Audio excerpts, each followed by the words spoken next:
Halo semuanya, perkenalkan saya Niketut Cipta Nopianti dengan NIM 25110110049. Pada kesempatan kali ini, saya akan mempresentasikan tugas mata kuliah Dasar-Dasar Bimbingan dan Konseling yang diampu oleh Profesor Dr. Iketut Darsana MPD dan Bapak Wayan Eka Pramarta SPD MPD.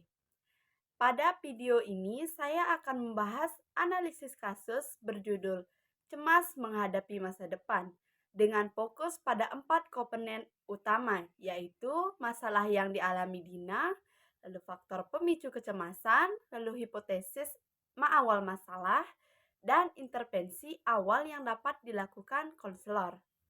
Dina adalah mahasiswa semester 3 yang merasa semakin cemas menjelang akhir semester.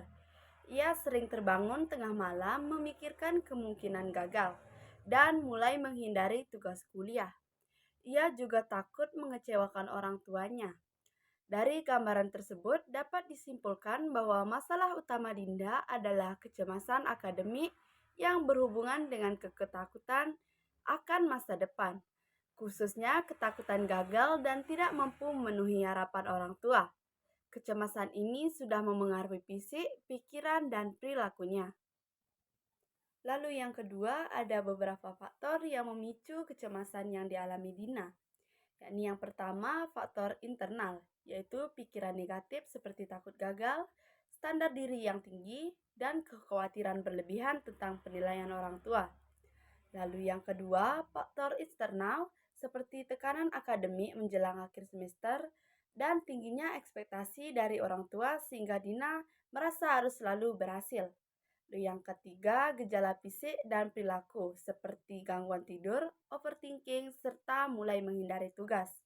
Semua faktor ini saling berkaitan dan memperkuat kecemasannya. Hipotesis awal digunakan sebagai panduan untuk memahami akar masalah klien. Pada kasus Dina, terdapat beberapa kemungkinan hipotesis. Dari pendekatan CBT, yakni kecemasan Dina dipengaruhi oleh distoris kognitif, terutama pikiran seperti jika saya gagal, saya mengecewakan orang tua. Pemikiran ini menimbulkan kecemasan kuat dan memicu perilaku menghindar. Dari pendekatan humanistik, Dina mengalami ketidaksesuaian antara diri ideal yang ingin selalu berhasil dengan kondisi dirinya saat ini yang merasa kewalahan. Sementara dari pendekatan psikoanalisasi, ada kemungkinan konflik bawah sadar terkait kebutuhan untuk mendapatkan penerimaan dari orang tua, sehingga rasa takut mengecewakan menjadi pemicu utama kecemasannya.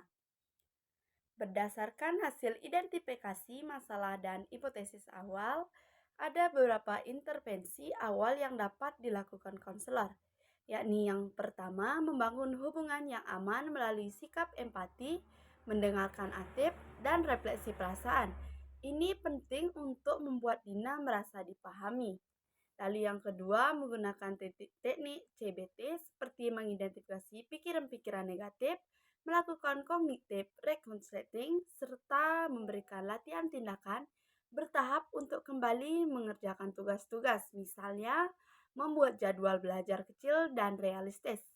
Yang ketiga, dari pendekatan humanistik, konselor dapat memberikan ruang bagi Nina mengekspresikan ketakutannya tanpa dipahami, sehingga ia dapat memahami nilai dan kekuatan dirinya. Lalu yang keempat, memberikan physical education tentang kecemasan, latihan relasi, serta manajemen waktu. Ini dapat membuat Dina mengurangi gejala fisik kecemasan dan meningkatkan kemampuan coping. Demikian analisis saya mengenai kasus kecemasan menghadapi masa depan. Semoga penjelasan ini bermanfaat dan dapat mengubah pemahaman kita mengenai proses identifikasi masalah dan intervensi awal dalam konseling. Dan saya ucapkan terima kasih.